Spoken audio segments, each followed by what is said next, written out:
You're doing everything right. Showing up, posting content, having conversations, following the strategy, but some things are just not landing, and you can't pinpoint why. In this episode, we're going to uncover the epidemic that's plaguing the CEO world, the entrepreneurship, and specifically the coaching world in 2025. And that is being unforgettable AF. Not using the F bomb because we don't want to flag the industry, but you know what I'm talking about. Because here's the thing, there is a difference between being forgettable and being professional.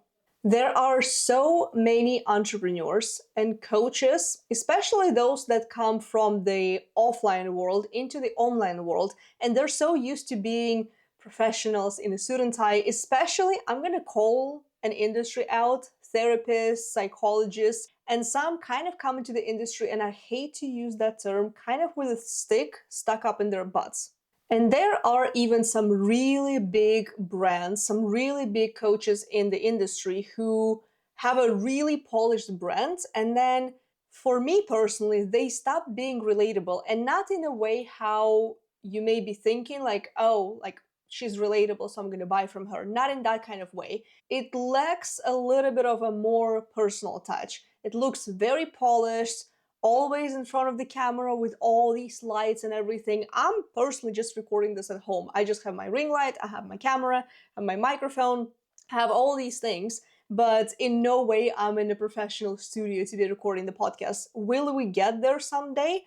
Probably, but a lot of the big brands kind of lose touch with their audience, and you probably know what kind of coaches I'm talking about, but we're not calling anybody out. If you want to continue on the conversation, happy to do that on Instagram in the DMs.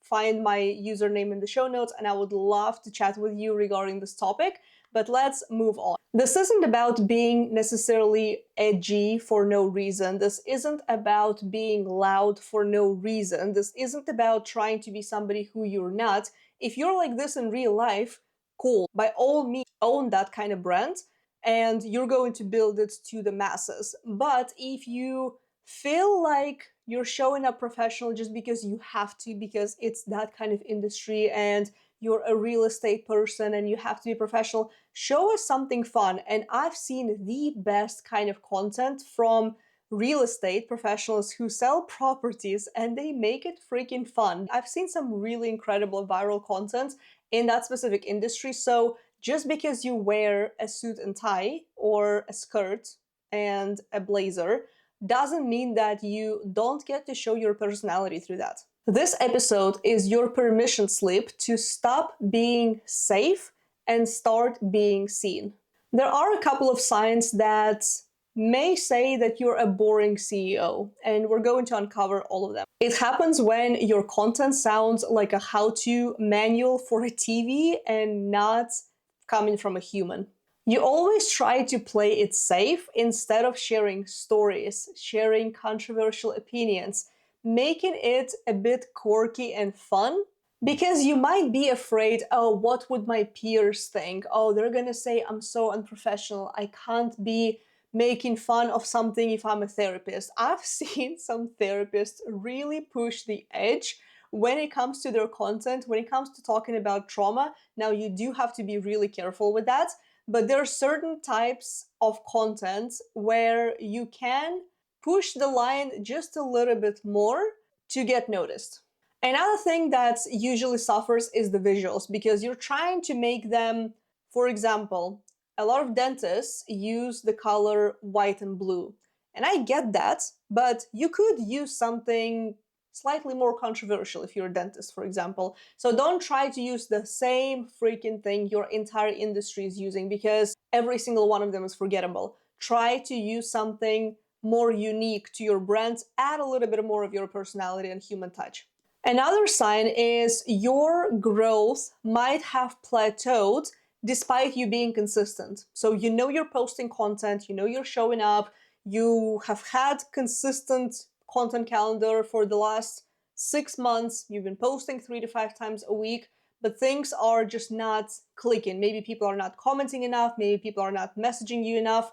And again, this also a lot of the times comes down to you not kind of like stirring the cup when it's standing still. Because when it just stands still, nobody's interested. But when you start making a little bit of noise, people start kind of paying attention. Which goes to show that you get to show more stories, show more about yourself.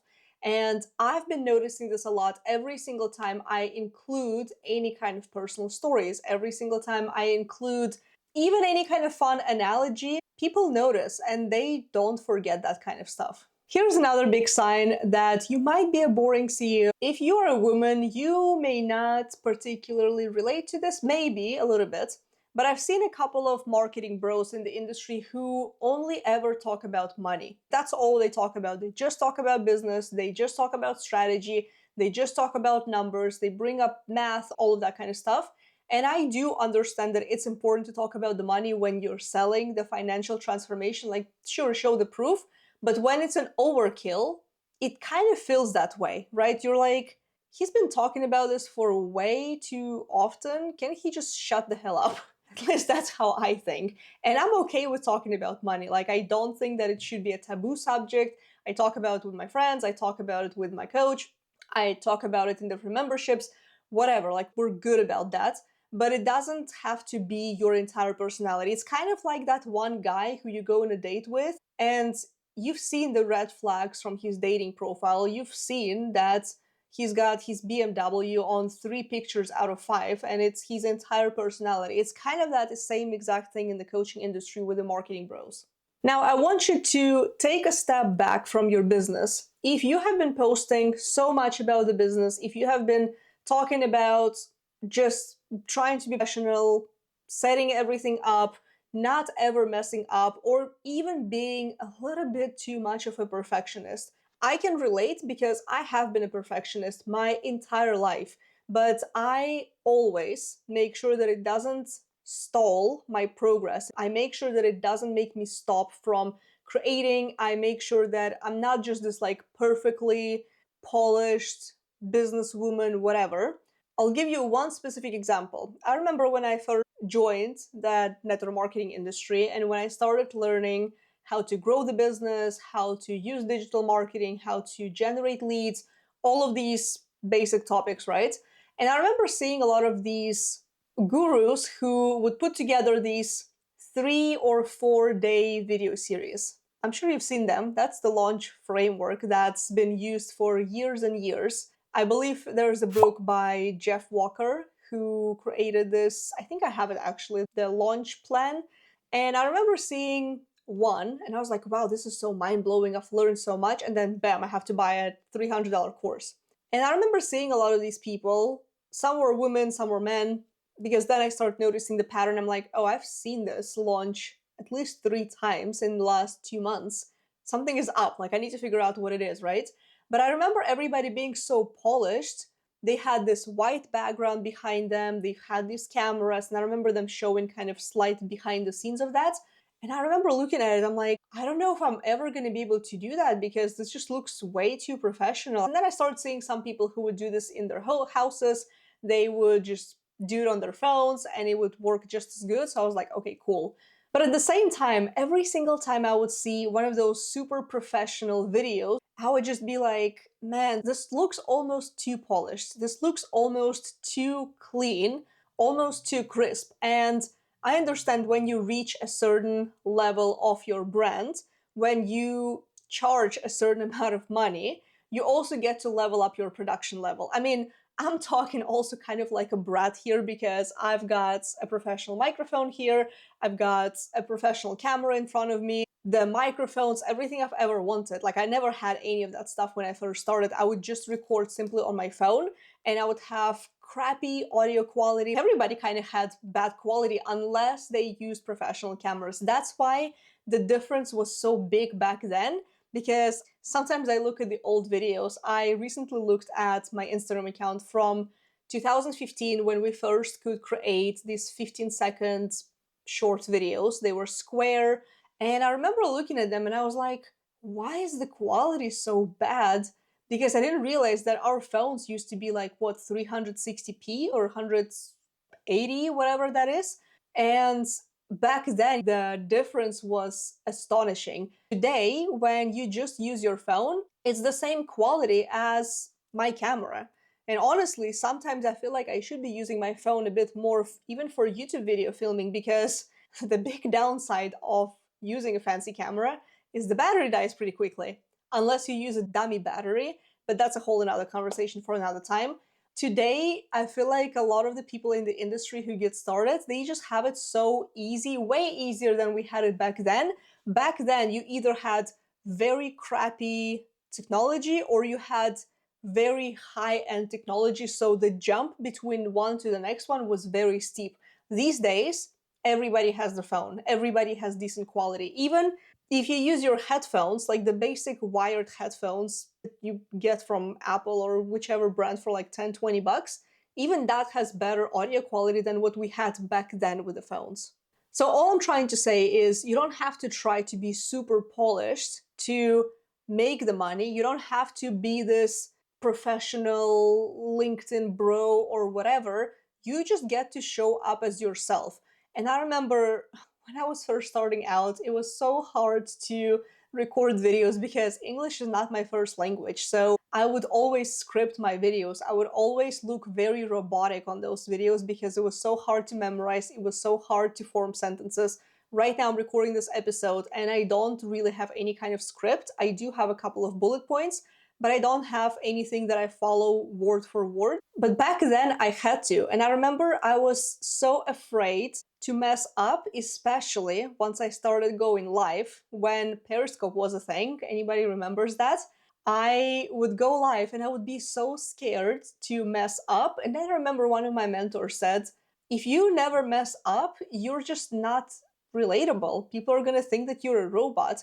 And actually, sometimes today I get this message from people. They're like, man, you're like a robot. Like, do you have feelings? And I'm like, yes, I do. I cry on smut books. I cry on romantasy books that I read. I cry my eyeballs out at least a couple times a week because of the books I read. So yes, I do have feelings and no, I'm not a robot. But back then I did look like a robot, even though I absolutely sucked at content creation. Video creation was just, please, like, don't let me do that back then. It was terrible. And these days, if you mess up, people honestly don't even notice. And even the little bits, when you are trying to get something really perfect, you're trying to get a video or a message really dialed in, and then you publish it and you look at it, oh my gosh, I messed this part up. I forgot to add the logo, or my hair looks messed up, or I forgot to brush. And I'm somebody who's always really trying to be put together as well. But people will not notice the things that you notice about yourself. Every single time I have like a slight, I don't know, like oily skin, for example, I remember being on a group call and I would message my friends behind the scenes. I would be like, dude, my skin is so oily today. Like, you can literally see the reflection of my ring light on my freaking forehead. And she would be like, dude, I don't understand what you're talking about. What do you mean? And I'm like, do you not see the difference? And then she kept looking at it. She's like, no, I don't see it. So people do not see what you see. So get off your butt and just get your work out there, whether it's a course, a video, I don't care what it is. It just has to be out there, because while you are stalling and procrastinating, your competition is showing up and getting your clients. Now let's get to a couple of practical things that you can implement right away to make your brand more interesting, regardless of the industry. First of all, I'll forever say this, use your freaking personality. Use whoever you are in real life. Don't try to become somebody else. Don't try to copy your coach. Don't try to copy the guy from Wisconsin when you have a British accent. Stop trying to do that. Own your voice, own your accent, own every single little imperfection that you think you have, because that's what's going to make you unique. Whether you have an accent, whether you have whatever it is. I remember when I was first starting out, I would be very ashamed of my accent a little bit because it was very thick. It was really hard to understand what I was saying back then. But a lot of the people told me, I love your accent because that's what makes you different. And I would hear that multiple times, even at in-person events. And then I was like, oh, okay, so I could probably use that to my advantage. And I remember I've had a couple of friends over the years who were not native English speakers either. And they would tell me the same thing. They were like, I'm so self-conscious of my accent. And I'm like, don't be, because people literally love accents, especially when you are, for example, from London or from Eastern Europe even. I have an Eastern European accent apparently, or a bit of American accent, I guess, now that I've spoken so much for years with Americans. If you have any kind of unique accent and you work with Americans, a lot of them get mesmerized. Seriously. So use that to your advantage. Use every single privilege that you have to your advantage. That's all I'm going to say to you here. Number 2, start saying the unsaid. Whatever it is that you're afraid to voice, or maybe your audience has some sort of beliefs that they are afraid to admit. Sometimes you have that nudge to say something, you feel like every single person around you thinks it, but everybody's afraid to say that. You probably know exactly what I mean. There are certain different types of that kind of stuff, right? Be that kind of person who's going to voice that. Take a stand, be bolder, say the thing that everybody else is thinking, and I can almost guarantee that you're going to have your peers and people in the industry, and maybe even your clients, who are going to come up to you and say, "You've recently been saying exactly what's been on my mind. What the hell?" Right? So I've had this happen quite a lot. So this has happened when you know your audience really, really well. So try that out. And number 3 is something more, I guess, tangible that you can implement, is let your brand evolve with you. So I'm personally not the same person that I was even 6 months ago, and you're not the same person you were probably even a month ago. Like, we all change and evolve, and it's really interesting to look through your old photos and see the change. This is something that I've been doing actually quite a lot recently. I remember looking at the pictures, specifically an in-person event that I went to in 2024, and then I went to the same event a year later, so it's the same conference. And I looked at my pictures and my outfits even, and I was like, what the heck was I doing last year? Why was I getting dressed just in jeans? Why did I lose such an opportunity to get dressed up? I know there was bad weather, but even still, I'm like, I should have put on more interesting outfits. So sometimes, based on the way that you dress, you can see how your personality has been changing, because sometimes you start wearing slightly risky outfits, and not risky in any kind of bad way, risky in a way that maybe you're not used to wearing red. I've actually never been a red kind of person. I remember when I was a kid, I think I had like one red sweater, and it was actually one of my favorite things. I can't remember exactly, but I do remember that I hated the pink color because my grandma would always buy me pink clothes, and now I don't have a single piece of clothes that's pink. Actually, I do have 2 shoes, and I have a skirt that's like very, very light pink color, but that's about it.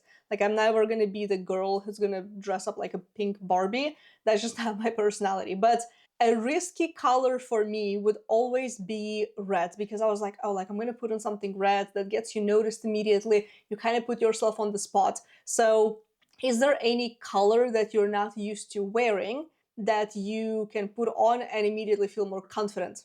Because whatever you wear, however you show up, you have to own everything that you have and how you show up.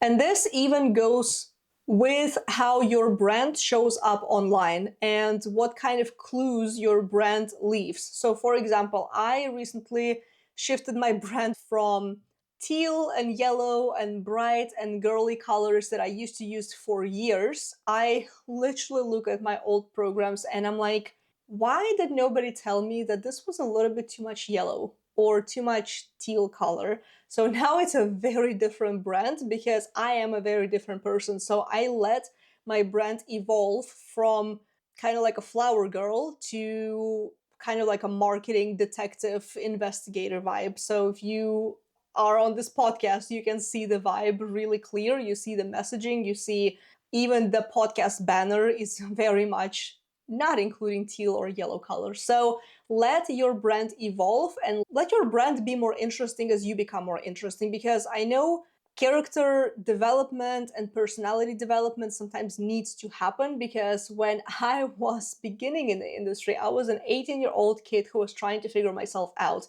And essentially my 20s, I used to figure out who the heck I am, what is my personality, because I remember there were certain things, or not even personality tests, but people would ask if I were to draw a caricature of you or use like any kind of like fun facts about yourself, what would those be? And I'll be like, man, I don't even know what fun facts. Now I do know, like the makeup, the fancy shoes, the travel, which some of these things, like everybody has them, but there are certain things like about myself, like I love anything caramel. I love a lot of things with pistachio, right? So that kind of stuff. Now, I'm not saying that you have to talk about your love for caramel and every single thing, but occasionally you can let your audience know throughout your brand presence how you are different in real life. And now sometimes people say, like, oh, I have to have a boring business and a boring brand and whatever. No, your brand does not get to be boring. You get to enjoy who you are, what your brand is, how you show up online. You get to make it fun. It doesn't have to be chaotic, but it does get to be intentional, strategic, and it gets to be 100% you. And one thing that I'm going to leave you with is you get to develop a brand that people literally feel and smell through the screen, not a brand that they're just going to scroll past.